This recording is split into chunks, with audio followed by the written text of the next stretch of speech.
आकाशवाणी से पेश है खबरनामा।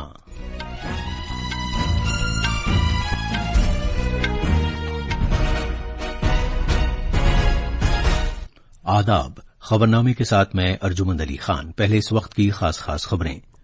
पेरिस ओलंपिक्स में मर्दों के नेजा फेंकने के मुकाबले में भारत के नीरज चोपड़ा ने चांदी का तमगा जीता है।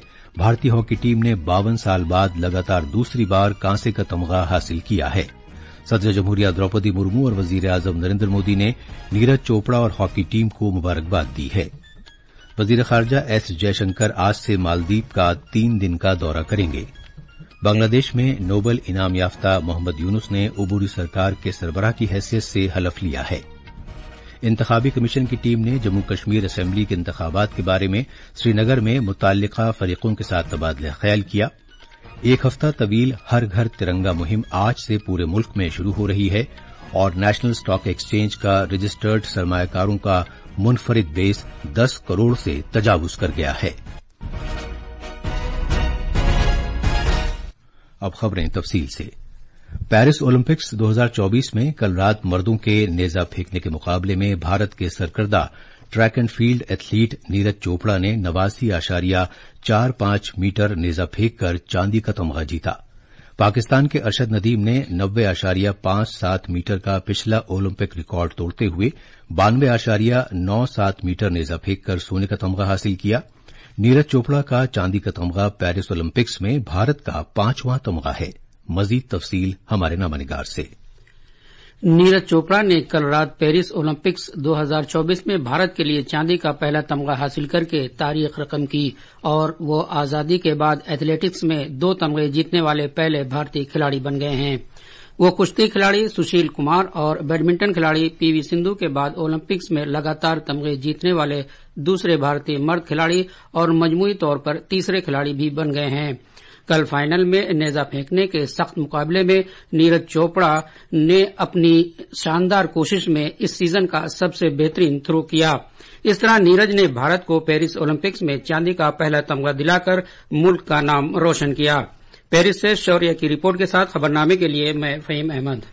सदर जमहूरिया द्रौपदी मुर्मू और वजीर आजम नरेंद्र मोदी ने पेरिस ओलंपिक्स में चांदी का तमगा जीतने पर नीरज चोपड़ा को मुबारकबाद दी है। एक पैगाम में सदर जमहूरिया द्रौपदी मुर्मू ने कहा कि भारत को उन पर फख्र है और उनके इस कारनामे से आने वाली नस्लों को तरगीब मिलेगी।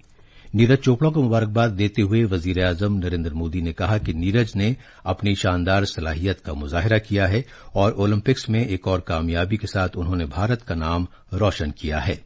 इधर वजीर दाखिला अमित शाह ने भी नीरज चोपड़ा की सताइश करते हुए कहा कि उन्होंने तिरंगे की शान में इजाफा किया है।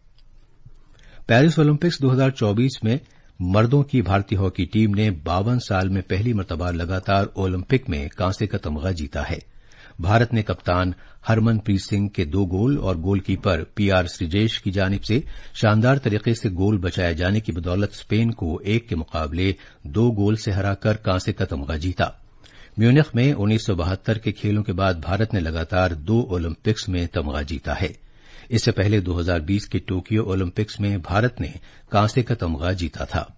सदर जमहूरिया द्रौपदी मुर्मू ने पेरिस ओलंपिक्स में कांसे का तमगा जीतने पर भारतीय हॉकी टीम को मुबारकबाद दी है। उन्होंने कहा कि टीम की कारकर्दगी काबिल तहसीन है और टीम का तसलसल, उसकी हुनरमंदी और भरपूर मुकाबला करने का उसका जज्बा नौजवानों को तहरीक देता रहेगा। नायब सदर जगदीप धनखड़ ने भी तारीखी कामयाबी पर भारतीय हॉकी टीम को मुबारकबाद पेश की है। उन्होंने कहा कि हॉकी खिलाड़ियों ने आलमी सतह पर मुल्क का नाम रोशन किया है। वजीर आजम नरेंद्र मोदी ने कल भारतीय हॉकी टीम के खिलाड़ियों से फोन पर बात की और उन्हें स्पेन के खिलाफ बेहतरीन कारकर्दगी के लिए मुबारकबाद दी। जनाब मोदी ने टीम के कप्तान हरमनप्रीत सिंह को टीम का सरपंच करार दिया। हॉकी इंडिया ने पेरिस ओलंपिक्स 2024 में कांसे का तमगा जीतने पर मर्दों की भारतीय हॉकी टीम के हर खिलाड़ी को 15 लाख रुपए और मुआविन अमले के हर मेंबर को 7.5 लाख रुपए का नकद इनाम देने का ऐलान किया है। हरमनप्रीत सिंह की क्यादत में हॉकी टीम ने स्पेन को 1 के मुकाबले 2 गोल से हराकर 52 बरस के बाद ओलंपिक्स में लगातार दूसरी मर्तबा कांसे का तमगा जीता है। भारत के गोलकीपर पीआर श्रीजेश के लिए यह आखिरी मैच रहा 36 साला सृजेश ने कांसे के तमगे के लिए इस मैच से पहले ही अपने रिटायरमेंट का ऐलान कर दिया था। आज पेरिस ओलंपिक्स में कुश्ती, गोल्फ और एथलेटिक्स में भारतीय खिलाड़ी अपने खेल का मुजाहिरा करेंगे। कुश्ती में भारत के अमन सहरावत मर्दों के 57 किलोग्राम फ्री स्टाइल जुमरे में भारतीय वक्त के मुताबिक आज रात 9:45 बजे कांसे के तमगे के लिए मुकाबला करेंगे। गोल्फ में अदिति अशोक और दीक्षा डागर तीसरे राउंड में अपनी कारकर्दगी का मुजाहिरा करेंगी। एथलेटिक्स में भारत की मर्द खवातीन की 4x400 मीटर रिले टीमें भी आज दोपहर अपने खेल का मुजाहिरा करेंगी। ये खबरें आकाशवाणी से नशर की जा रही हैं। वजीर खारजा डॉक्टर एस जयशंकर आज से मालदीव के 3 दिन के सरकारी दौरे पर रहेंगे। इस दौरे का मकसद दोनों मुल्कों के दरमियान करीबी साझेदारी को मुस्तहकम बनाना और बाहमी ताल्लुकात को मजीद वुसअत देने के नए मौके तलाश करना है। इससे कबल मालदीव के सदर डॉक्टर मोहम्मद मुइज्जू इस साल जून में नई काबीना और वजारती कौंसिल की हलफबरदारी की तकरीब में भारत के दौरे पर आए थे। मालदीव बहरी खत्ते में भारत का एक अहम हमसाया मुल्क है और बहरे हिंद में उसे एक कलीदी मकाम हासिल है। उम्मीद है कि डॉक्टर जयशंकर के दौरे में साझेदारी को वुसअत देने पर तवज्जो मरकूज की जाएगी और इश्तराक के नए रास्ते तलाश किए जाएंगे। वजीर आजम नरेंद्र मोदी ने प्रोफेसर मोहम्मद यूनुस को बांग्लादेश में नई जिम्मेदारी संभालने पर नेक ख्वाहिशात का इजहार किया है। एक सोशल मीडिया पोस्ट पर वजीर आजम ने उम्मीद जाहिर की है कि बांग्लादेश में हालात जल्द मामूल पर आ जाएंगे ताकि वहां हिंदुओं और तमाम दीगर अक़लियती तबकों की सलामती और तहफ़्फ़ुज़ को यकीनी बनाया जा सके। जनाब मोदी ने कहा कि भारत अमन सलामती और तरक्की के लिए दोनों मुल्कों के अवाम की मुश्तरका उमंगों की तकमील की खातिर बांग्लादेश के साथ मिलकर काम करने के तय पुरअज़्म है। नोबल इनाम याफ्ता मोहम्मद यूनुस को बांग्लादेश की उबूरी सरकार के सरबराह की हैसियत से हलफ दिलाया गया है। बांग्लादेश के सदर मोहम्मद शहाबुद्दीन ने कल शाम ढाका में बोंग भवन में उन्हें हलफ दिलाया। आला इंतखाबी कमिश्नर राजीव कुमार की सरबराही में चुनाव कमीशन की टीम मरकज के जेर इंतजाम इलाके जम्मू कश्मीर में असेंबली इंतखाबात की तैयारियों का जायजा लेने के लिए 2 दिन के दौरे पर गई हुई है। इसमें इंतखाबी कमिश्नर ज्ञानेश कुमार और डॉक्टर एसएस संधू भी शामिल हैं। इंतखाबी कमीशन के ओहदेदार आज जम्मू कश्मीर के चीफ सेक्रेटरी और डायरेक्टर जनरल पुलिस के साथ मीटिंग करेंगे और बाद में एक प्रेस कॉन्फ्रेंस से खिताब करेंगे। चुनाव कमीशन की टीम ने कल मुख्तलिफ फरीकों के साथ तफसीली तबादला ख्याल किया, जिसमें कौमी और जम्मू कश्मीर की तस्लीमशुदा सियासी पार्टियों के नुमाइंदे शामिल थे। इसका मकसद इंतखाबी अमल में उनकी सरगर्म शमूलियत को फरोग देने की खातिर उनकी राय मालूम करना और उनके ख्यालात को समझना है। इससे कबल इंतखाबी कमीशन ने इंतखाबात के इनेकाद के लिए अहमियत के हामिल इंतजामी और सिक्योरिटी इंतजामात पर तबादला ख्याल के लिए जिला चुनाव अफसरों और पुलिस सुपरिटेंडेंट साहिबान के साथ चुनाव तैयारियों का जायजा लिया। लोगों में हुब्बुल वतनी के जज्बे को बढ़ावा देने के लिए पूरे मुल्क में हर घर तिरंगा मुहिम आज से 15 अगस्त तक चलाई जाएगी। नई दिल्ली में एक प्रेस कॉन्फ्रेंस से खिताब करते हुए सकाफत और सयाहत के वजीर गजेंद्र सिंह शेखावत ने लोगों पर जोर दिया कि वो अपने घरों पर तिरंगा लहराएं और तिरंगे के साथ सेल्फी लेकर हर घर तिरंगा वेबसाइट पर इसे अपलोड करें। उन्होंने कहा कि आजादी के अमृत महोत्सव के तहत 2022 में हर घर तिरंगा मुहिम का आगाज किया गया था। जनाब शेखावत ने कहा कि पिछले साल 10 करोड़ से ज्यादा लोगों ने तिरंगे के साथ अपनी सेल्फी अपलोड की थी। उन्होंने ये भी कहा कि पूरे मुल्क में 200 से ज्यादा सकाफती प्रोग्रामों का एहतमाम किया जाएगा। जनाब शेखावत ने कहा कि 13 अगस्त को अरकान पार्लियामेंट और वजीरों के साथ तिरंगा बाइक रैली होगी। देश के हर घर तक तिरंगा पहुंचे, सम्मान के साथ में तिरंगा फहराया जाए। इस बार भी 15 तारीख तक तिरंगा उत्सव मनाया जाएगा, जिसमें अनेक कार्यक्रम होंगे। देश के सभी प्रमुख भागीदार इसके साथ जुड़ करके और आम जन की भागीदारी सुनिश्चित करते हुए ये एक सफल आयोजन हो और पूरा विश्व एक बार फिर भारत की सामूहिकता की शक्ति को अनुभव कर सके। हर घर तिरंगा अभियान तिरंगे की शान में एक यूनिक फेस्टिवल बन चुका है। और एक बार फिर देश हर घर तिरंगा अभियान के साथ आजादी का उत्सव हर्षोल्लास के साथ मनाने जा रहा है। तो चलिए इस 9 से 15 अगस्त हम सब हर घर तिरंगा अभियान में उत्साह और उमंग के साथ जुड़े और इस अभियान में होने वाली तिरंगा यात्राओं, मेलों, रैलियों और मैराथन जैसे कार्यक्रमों में भाग लें। अपने घर पर तिरंगा फहराएं और अपनी सेल्फी को हरघरतिरंगा.com पर अपलोड करें। कॉमर्स और सनअतों के मरकजी वजीर पीयूष गोयल ने कहा है कि भारत दुनिया में जूते चप्पल बनाने वाला दूसरा सबसे बड़ा मुल्क है। नई दिल्ली में भारत के 8वें बैनुल-अक़वामी फुटवेयर मेले के इफ्तिताही इजलास में इजहार ख्याल करते हुए उन्होंने कहा कि अब वक्त आ गया है कि भारत इस शोबे में नंबर 1 मुल्क बने। जनाब पीयूष गोयल ने उम्मीद जाहिर की कि साल 2030 तक भारत का फुटवियर शोबा $50 अरब की बरामदात तक पहुंच जाएगा। उन्होंने जोर देकर कहा कि सरकार इस शोबे की तरक्की के तई पाबंद अहद है और हर तरह की तजवीजों और नजरियात पर गौर किया जाएगा। वजीर मौसूफ ने मैन्युफैक्चरर्स को ये सलाह दी कि वो मुख्तलिफ मुल्कों के साथ आजाद तिजारत के समझौते से फायदा उठाएं। नेशनल स्टॉक एक्सचेंज का रजिस्टर्ड सरमायाकारों का मुनफरिद बेस पहली बार 10 करोड़ से तजावुज कर गया है।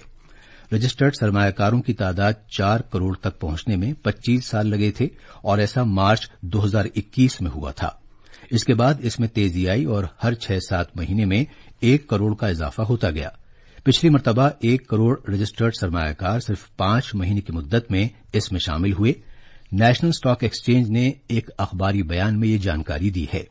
इस अरसे के दौरान रोजाना औसतन 50,000 से लेकर 78,000 तक नए सरमायाकारों का रजिस्ट्रेशन हुआ। गुज़श्ता 5 साल में सरमायाकारों की तादाद में 3 गुना से ज्यादा का इजाफा हुआ है और ऐसा डिजिटाइजेशन में तेजी के साथ तरक्की, सरमायाकारों की बढ़ती हुई बेदारी, माली शमूलियत और पायदार मार्केट की बदौलत हुआ है। भारतीय मौसमियात महकमे ने मुल्क के कई हिस्सों में अगले 7 दिन के दौरान दूर दूर तक शदीद बारिश होने की पेशगोई की है। मजीद तफसील हमारे नामनिगार से। मौसमियात के महकमे के मुताबिक शिमाल मशरिक और मगरबी हिमालयी खित्ते में अगले 7 दिन में दूर दूर तक गरज चमक के साथ तेज बारिश होने का इम्कान है। मुल्क के मशरकी हिस्सों में भी अगले 3-4 दिन तक इसी तरह का मौसम रहने की पेशगोई की गई है। इसके अलावा मुल्क के जनूबी हिस्सों में अगले 7 दिन के दौरान बारिश का जोर कम रहने का इम्कान है। भारतीय मौसमियात महकमे के मुताबिक मगरबी बंगाल के झैली हिमालयी खित्ते, सिक्किम, झारखंड, बिहार, उड़ीसा, कोंकण, तमिलनाडु, हिमाचल प्रदेश, उत्तराखंड, मशरकी राजस्थान, हरियाणा, चंडीगढ़, उत्तर प्रदेश, पंजाब, जम्मू कश्मीर, लद्दाख, गिलगित बल्तिस्तान और मुजफ्फराबाद में भी इस महीने की 14 तारीख तक शदीद से लेकर बहुत शदीद बारिश होने का इम्कान है। पल्लवी की रिपोर्ट के साथ खबरनामे के लिए मैं शमीम इरफान। मिस्र, कतर और अमरीका के रहनुमाओं ने इसराइल और हमास पर जोर दिया है कि जंगबंदी मुआहदे को जल्द कतई शक्ल दें। कल रात एक मुश्तरका बयान में तीनों ममालिक ने इसराइल और हमास पर जोर दिया है कि वो दोहा या काहिरा में 15 अगस्त को दोबारा फौरी बातचीत का आगाज करें ताकि मुआहदे से मुताल्लिक सभी बकिया कमियों को पुर किया जा सके और मजीद बगैर किसी ताखीर के इसका निफाज हो सके। ये थी खबरें और अब अखबारात के आईने के साथ हैं फहीम अहमद। शुक्रिया अर्जुमन। कौमी राजधानी दिल्ली से शाया होने वाले आज के उर्दू अखबारात की शह सुर्खियां एक दूसरे से मुख्तलिफ हैं। अखबार प्रताप की शह सुर्खी है, सरकार ने वक्फ तरमीमी बिल को जायजे के लिए जेपीसी के पास भेजा। अखबार हिंदुस्तान एक्सप्रेस ने भी इस खबर को शह सुर्खी बनाया है। इसी अखबार की एक और सुर्खी है, सदर जमहूरिया द्रौपदी मुर्मू की न्यूजीलैंड के वजीर आजम से मुलाकात। अखबार रोजनामा राष्ट्रीय सहारा की एक सुर्खी है, आरबीआई ने फिर रेपो रेट में नहीं की तब्दीली, लगातार 9वीं बार 6.5% पर बरकरार। अखबार इंकलाब ने इंतखाबी कमीशन के जम्मू कश्मीर के दौरे से मुतल्लिक खबर को कौमी सफ़े पर जगह दी है। अखबारात ने बांग्लादेश में अबूरी हुकूमत के सरबराह की हैसियत से नोबेल इनाम याफ्ता माहिर मुआशियात मोहम्मद यूनुस के हलफ लेने से मुतल्लिक खबर को नुमाया तौर पर शाया किया है। और आखिर में खास खबरें एक बार फिर। पेरिस ओलंपिक्स में मर्दों के नेजा फेंकने के मुकाबले में भारत के नीरज चोपड़ा ने चांदी का तमगा जीता है। भारतीय हॉकी टीम ने 52 साल बाद लगातार दूसरी बार कांसे का तमगा हासिल किया है। सदर जमहूरिया द्रौपदी मुर्मू और वजीर आजम नरेंद्र मोदी ने नीरज चोपड़ा और हॉकी टीम को मुबारकबाद दी है। वजीर खारजा एस जयशंकर आज से मालदीव का 3 दिन का दौरा करेंगे। بنگلہ دیش میں نوبل انعام یافتہ محمد یونس نے عبوری سرکار کے سربراہ کی حیثیت سے حلف لیا ہے اور انتخابی کمیشن کی ٹیم نے جموں کشمیر اسمبلی کے انتخابات کے بارے میں سری نگر میں متعلقہ فریقوں کے ساتھ تبادلہ خیال کیا۔ اس کے ساتھ ہی یہ خبرنامہ ختم ہوا۔